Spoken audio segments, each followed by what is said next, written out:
السلام علیکم ورحمۃ اللہ وبرکاتہ. الحمدللہ رب العالمین والعاقبۃ للمتقین والصلاۃ والسلام علی رسولہ الکریم. محترم حضرات و خواتین، دیکھیں بچوں کو کنارے بٹھا دیں تو ہی بات سمجھ میں آ سکتی ہے. اچھا، آج میں جو آپ سے بات کرنا چاہ رہا ہوں یہ ہے کہ روزے کے بارے میں مختلف انداز سے لوگوں کو غلط فہمیاں ہیں، تو وہ غلط فہمیوں کی میں نشاندہی کرنا چاہ رہا ہوں اور کوشش کروں گا کہ اس کو جو بھی ہم نے محسوس کیا ہے وہ آپ کے سامنے رکھوں. اللہ تعالیٰ سے دعا ہے کہ اللہ تعالیٰ کہنے سے زیادہ عمل کرنے کی توفیق عطا فرمائے اور صحیح بات سمجھنے کی توفیق عطا فرمائے. وہ یہ غلط فہمیاں ہیں کہ جو ایک میں بیان کر رہا ہوں کہ روزے کی حالت میں انجیکشن نہیں لگایا جا سکتا ہے. حالانکہ یہ بات غلط ہے، انجیکشن لگوایا جا سکتا ہے. ہاں، انجیکشن انرجی کا نہیں ہونا چاہیے. اچھا، بقیہ انجیکشن کسی قسم کا لگوایا جا سکتا ہے. اسی طریقے سے میڈیکل لائن سے ایک اور بھی سوال آتا ہے کہ خون اگر دینے سے روزہ ٹوٹ جاتا ہے، تو یہ بھی غلط بات ہے، یہ بھی لوگوں کو غلط فہمی ہے. یا خون لینے سے روزہ ٹوٹ جاتا ہے، یہ بھی غلط فہمی ہے. لینے اور دینے دونوں سے روزہ نہیں ٹوٹتا ہے. بعض پان کھانے والے یہ سمجھتے ہیں کہ اگر سحری کرنے کے بعد سحری کا وقت جب ختم ہو گیا اور اس کے بعد اگر ہم نے تھوکا اور پان میں تھوک میں سرخی نظر آئی تو پھر ایسی شکل میں روزہ ٹوٹ جاتا ہے. حالانکہ صرف سرخی کے ہونے سے جو ہے وہ روزہ نہیں ٹوٹتا ہے. اسی طریقے سے بعض لوگ سمجھتے ہیں کہ اگر الٹی مطلقاً بھی ہو جائے تو روزہ ٹوٹ جاتا ہے. حالانکہ الٹی کے لیے شرط ہے کہ منہ بھر کر آئے اور آنے کے بعد الٹی اندر چلی جائے. جب تک اندر نہیں جاتی ہے تب تک روزہ نہیں ٹوٹتا ہے. اسی طریقے سے بعض لوگ یہ سمجھتے ہیں کہ کسی قسم کا ٹیکا لگانے سے وہ میڈیکلی طور پر لگایا جاتا ہے، اس سے روزہ ٹوٹ جاتا ہے. یہ بھی لوگوں کی غلط فہمی ہے. بعض بیچارے لوگ بہت پریشان ہوتے ہیں جن کے منہ میں تھوک آتا ہے رمضان کی حالت میں، اور وہ یہ سمجھتے ہیں کہ منہ میں تھوک آ گیا تو بار بار تھوکتے رہتے ہیں. اب چونکہ بار بار سوچتے رہتے ہیں لہذا وہ تھوک ان کو زیادہ آتا بھی ہے. حالانکہ اگر تھوک جمع نہ کیا جائے، محض آیا اور بندہ نگل گیا تو اس سے روزہ مکروہ بھی نہیں ہوتا اور ٹوٹتا بھی نہیں ہے. لیکن منہ میں آتا گیا جمع کرتا گیا، اگر یہ کرے گا تب مسئلہ ہے. اسی طریقے سے تراویح کے بارے میں لوگوں کو غلط فہمی یہ ہے کہ تراویح میں قرآن مجید کا ختم کرنا لازم ہے. حالانکہ یہ بات ایک دم صحیح نہیں ہے. قرآن مجید کا پڑھنا الگ بات ہے، تراویح میں قرآن مجید کا ختم کرنا لازم نہیں ہے.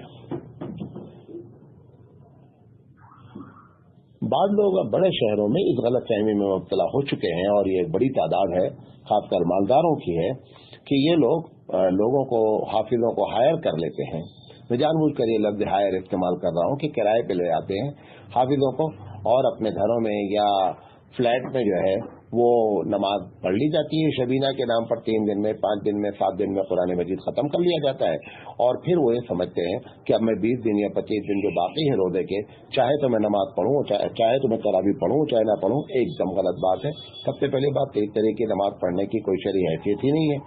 اور دوسرے یہ کہ یہ غلط فہمی کہ اگر قرآن ختم ہو گیا 3 دن میں 5 دن میں تو اب مزید جو ہے تراویح پڑھنے کی ضرورت نہیں ہے. یہ بات ایک دم غلط ہے. افطار کے بارے میں بعض لوگوں کو غلط فہمی یہ ہے کہ افطار جو ہے وہ نمک سے کرنا چاہیے اور اس کی زیادہ فضیلت ہے. یہ ایک دم غلط بات ہے. افطار کی فضیلت اگر ہے تو کھجور اور پانی سے ہے. آدمی کو کوشش کرنا چاہیے کہ اگر کھجور تر مل جائے تو بہت اچھی بات ہے، اور اگر تر نہیں ہے تو پھر سوکھے کھجور سے بھی افطار کرنا افضل ہے. لیکن نمک کا جو لوگوں نے سلسلہ شروع کیا ہے، معلوم نہیں اس کی دلیل کیا ہے اور کہاں سے لے کر آئے ہیں. بعض لوگ یہ سمجھتے ہیں کہ بھلے سورج ڈوب گیا ہے لیکن جب تک اذان نہ سنائی پڑے یا اذان نہ ہو جائے تب تک روزہ نہیں کھولا جا سکتا. یہ ایک دم غلط بات ہے. اچھا، یہ غلط فہمی نماز کے بارے میں بھی ہے کہ لوگ سمجھتے ہیں کہ جب تک اذان نہ ہو، عورتیں ہیں گھر میں سمجھتی ہیں جب تک اذان نہ ہو تب تک نماز نہیں پڑھی جا سکتی. حالانکہ اس کی بھی کوئی شرعی حیثیت نہیں ہے. بعض لوگ یہ سمجھتے ہیں کہ افطار کرنے کا ثواب بہت زیادہ ہے، لہذا اگر سامنے آمنے بیٹھے ہوئے ہیں اور اس کے پاس کچھ سامان ہے، میرے پاس کچھ سامان، تو میں کہتا ہوں میں افطار اپنے لائے ہوئے سامان سے کروں، کیونکہ ان کو شک یہ ہے کہ اگر میں دوسرے کی لائی ہوئی چیز سے افطار کروں گا تو ثواب ان کو چلا جائے گا. حالانکہ یہ بات بھی ایک دم غلط ہے. بعض لوگ گاؤں میں خاص کر یہ کرتے ہیں کہ افطار کا وقت ہو جاتا ہے اور بوڑھے بڑے کہتے ہیں بھائی چپ رہو، 2 منٹ اور برداشت کر لو، پورا دن آپ نے برداشت کیا ہے. یہ ایک دم غلط بات ہے. یہ 2 منٹ کا برداشت کرنا ایک دم غلط ہے. اللہ کے رسول صلی اللہ علیہ وسلم نے اس قوم کی تعریف فرمائی کہ جو لوگ افطار میں جلدی کریں گے، مطلب افطار ہو گیا وقت تو پھر افطار کر لینا چاہیے. لہٰذا یہ غلط فہمی ہے، اس کو احتیاط کا نام دے کر کے غلط فہمی پیدا کرنا ہے. استعمال کی بات چیزوں کے بارے میں لوگوں کو غلط فہمی ہے. بعض لوگ سمجھتے ہیں کہ روزے کی حالت میں تیل نہیں لگا سکتے، حالانکہ غلط بات ہے. عطر نہیں لگا سکتے، خوشبو نہیں سونگھ سکتے، یہ بھی غلط بات ہے. سرما نہیں لگا سکتے، یہ بھی غلط بات ہے. سرما کے بارے میں تو یہاں تک ہمارے یہاں فتاوی میں ذکر ہے کہ اگر سرما کسی نے لگا لیا اور حلق سے سرمے کی جو ہے وہ ٹیسٹ آ بھی گیا اور اس کی سرمے کی جو ہے کا کلر بھی تھوک میں آ جائے تو بھی روزے پر کوئی فرق نہیں پڑتا ہے. اس طرح بعض لوگ یہ سمجھتے ہیں کہ